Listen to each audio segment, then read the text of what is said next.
Qu'est-ce donc que le sermon sur la montagne? Que nous est-il enseigné dans les chapitres 5 à 7 de Matthieu?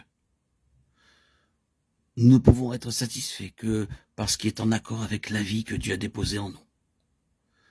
Le sermon sur la montagne ne nous déclare pas « pourvu que vous fassiez tout ce qui est juste, tout ira bien ». L'homme dira « si quelqu'un me frappe sur une joue, pourquoi dois-je lui présenter l'autre » Assurément, j'aurais fait preuve de beaucoup de retenue si je supporte cette première offense sans riposter. Cependant, Dieu déclare autre chose. Si on vous frappe sur une joue et que vous baissiez seulement la tête pour partir, vous découvrirez que la vie intérieure ne sera pas satisfaite. Il n'y aura de satisfaction intérieure que lorsque vous vous tendrez l'autre joue à celui qui vous aura frappé. Si vous le faites, ce sera la preuve qu'il n'y a aucune animosité dans votre cœur. C'est la manière d'agir de la vie. Nombreux sont ceux qui disent que Matthieu 5,7 c'est trop difficile, que c'est au-delà de nos possibilités.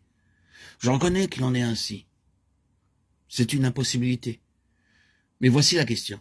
Vous avez une vie intérieure et cette vie vous enseigne qu'à moins de satisfaire les demandes du sermon sur la montagne, vous ne découvrirez pas le repos.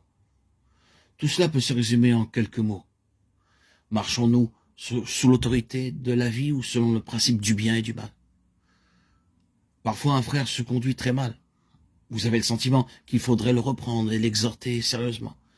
Vous décidez donc à aller le voir chez lui. Oui, vous devez être franc avec lui. C'est tout à fait juste, car il est dans l'erreur. Vous voici donc sur le pas de sa porte. Vous levez votre bras pour sonner. Sur le point d'appuyer sur la sonnette, votre bras retombe sans force le long du corps. Vous dites alors, n'est-ce pas juste de parler? La question n'est pas de savoir si c'est bien de parler avec lui, mais de savoir si la vie divine qui est en vous vous le permet. Vous pouvez exhorter ce frère, et il peut l'accepter avec courtoisie, en vous promettant de faire ce que Dieu a dit. Mais plus vous lui parlez, plus la vie en vous se retire. De retour à la maison, vous devez admettre devant le Seigneur que vous avez mal agi. Un jour, j'ai rencontré un frère dans le besoin. Il était extrêmement pauvre et il ne pouvait être aidé par personne autour de lui. Alors j'ai pensé, je dois certainement faire quelque chose pour lui. À ce moment-là, je l'avais moi-même marié en abondance et c'est en faisant des sacrifices que je me suis décidé à l'aider. J'aurais dû être rempli de joie quand je suis parti avec cet argent qui m'était nécessaire, mais c'est le contraire qui s'est produit. Je me suis senti sans vie. Et une voix m'a dit dans mon cœur, tu ne marches pas selon la vie, tu fais selon cela, sur la base de la bonté naturelle, et tu réponds à un besoin humain. Dieu ne vous a-t-il jamais dit cela à vous? Lorsque je suis arrivé à la maison, j'ai dû confesser mon péché et demander son pardon.